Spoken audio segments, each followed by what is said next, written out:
नमस्कार। आज हम हैं हल्द्वानी उत्तराखंड में। यहाँ पर संत रामपाल जी महाराज का एक नामदान केंद्र है। यहाँ पर हैं और यहाँ पर एक सत्संग होने वाला है। कुछ लोग इस सत्संग का विरोध कर रहे थे, हल्द्वानी नामदान केंद्र का विरोध कर रहे थे।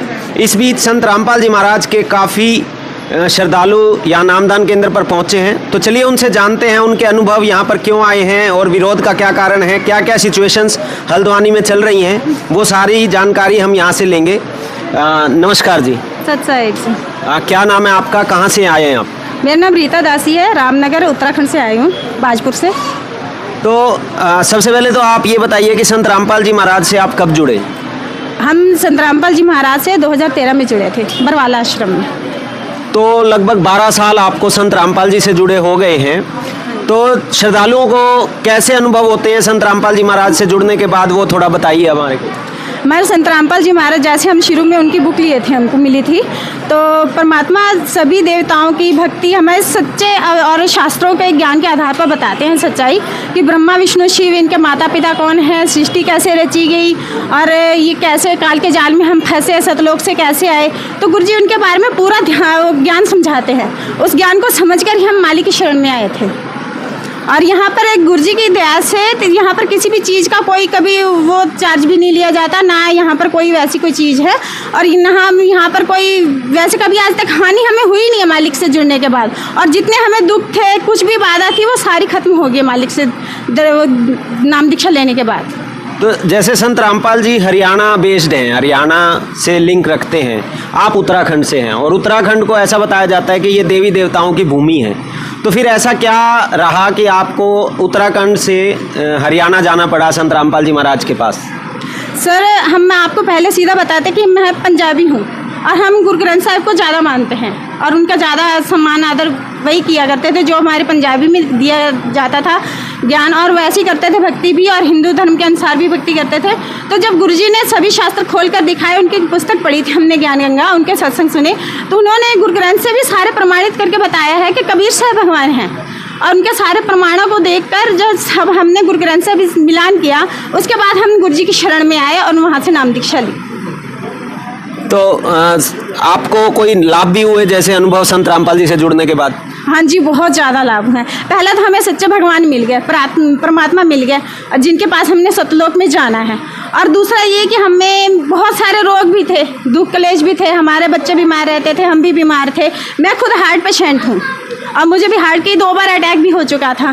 तो मालिक की शरण में आने के बाद मैं बिल्कुल ठीक हूँ। मेरे हस्बैंड हैं तो उनको बहुत सारे किडनी लीवर सब कुछ फेल हो गया था और यहाँ तक भी फेफड़े बिल्कुल जाम हो गए थे। हमने अपना काशीपुर में भी दिखाया था, तो वहाँ पर हमने 9 दिन से हमें छुट्टी मिली। हम बाद में वहाँ पर गए दिल्ली में, तो गुरुजी से अरदास लगाई थी। अरदास लगवाने से ही उनको दवाइयाँ सभी लाभ पहुँचाने लगी। आज वो बिल्कुल सही है, ठीक है, नॉर्मल है।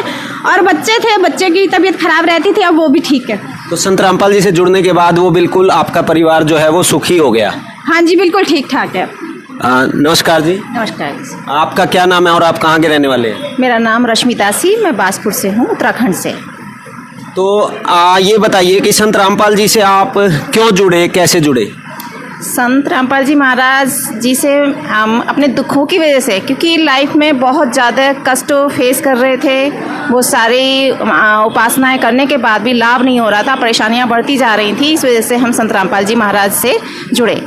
कितने साल पहले जुड़े और क्या आपको जो परेशानियां परेशान कर रही थी वो दूर हुई संत रामपाल जी से जुड़ने के बाद? जी हाँ, 2020 में मैं जुड़ी थी और ऐसा टाइम आया था कि मैंने अपने भाई को कॉल करके कहा कि लगता है मैं अब नहीं रहूँगी। और तब नेक्स्ट डे, क्योंकि मेरा भाई पहले से ही, भाई और पापा पहले से ही जुड़े हुए थे, मुझे इस बात की ज़्यादा जानकारी नहीं थी। मुझे बाद में पता चला इस बात का कि वो जुड़े हुए हैं। मेरे भाई ने बोला कि दीदी ऐसे ऐसे है, थोड़ा सा उसने महादेवी पुराण के बारे में मुझे बताया और मेरा दिमाग भी थोड़ा सा काम किया। मैंने कहा हाँ, जब मैं मंदिर के आगे खड़ी होती हूँ तो बहुत सारे देवी देवता मैंने बिठा रखे हैं, माँ कृष्ण जी भी बिठा रखे थे मैंने, शिव पार्वती भी है, हनुमान जी भी हैं और माता दुर्गा वगैरह सभी बिठा रखे थे। और जब मैं पूजा के लिए वहाँ खड़ी होती तो मन ये कहता था कि इनमें ये सारे भगवान हैं, मैं किसको सबसे ज़्यादा इम्पोर्टेंस दूँ या कौन मेरी सुनेगा, भगवान है कौन। जबकि साईं बाबा भी, क्योंकि मैंने साईं बाबा भी रखे हुए थे और साईं बाबा कहते हैं सबका मालिक एक है, तो दिमाग में ये क्वेश्चन मेरे कौन था कि सबका मालिक एक है तो वो सबका मालिक एक कौन है।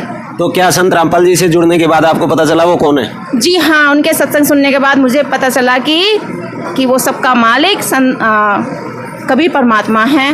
वेदों और पुराणों का अध्ययन करके मुझे ये जानकारी मिली। ठीक है, तो एक चीज और बताइए कि यहाँ पर जैसे लोग आपका विरोध कर रहे हैं संत रामपाल जी महाराज का, तो उनको आप क्या कहना चाहेंगे? मैं ये कहना चाहूँगी, यदि वो वास्तव में हिंदू हैं तो हिंदू का धर्म होता है कि सबसे पहले अपने वेदों पुराणों शास्त्रों का अध्ययन करें। हमारे वेद शास्त्र क्या, क्योंकि हिंदू धर्म का आधार उनके वेद और गीता है, हमारे शास्त्र हैं। यदि वो उसका अध्ययन करेंगे तब पता चलेगा कि हमें क्या करना है, क्या नहीं करना है। तो ये देखिए, यहाँ पर संत रामपाल जी महाराज से जुड़े हुए लोग हैं। इन लोगों का ये कहना है कि संत रामपाल जी महाराज से जुड़ने के बाद इनकी बहुत सी परेशानियां जो हैं वो दूर हो गई। और यहाँ पर जो लोग विरोध कर रहे हैं उनके लिए ये मैसेज देना चाहते हैं कि संत रामपाल जी महाराज का एक बार ज्ञान जरूर सुने। उसको ज्ञान को सुनने से पता चलेगा कि संत रामपाल जी क्या बता रहे हैं, और उसके बाद उनको एक चिंतन करना चाहिए कि जो वो कर रहे हैं वो ठीक है या नहीं है। बाकी आप लोगों को और भी संत रामपाल जी के श्रद्धालुओं से मिलवाएंगे, उनके अनुभवों से आपको परिचित करवाएंगे। अभी के लिए धन्यवाद।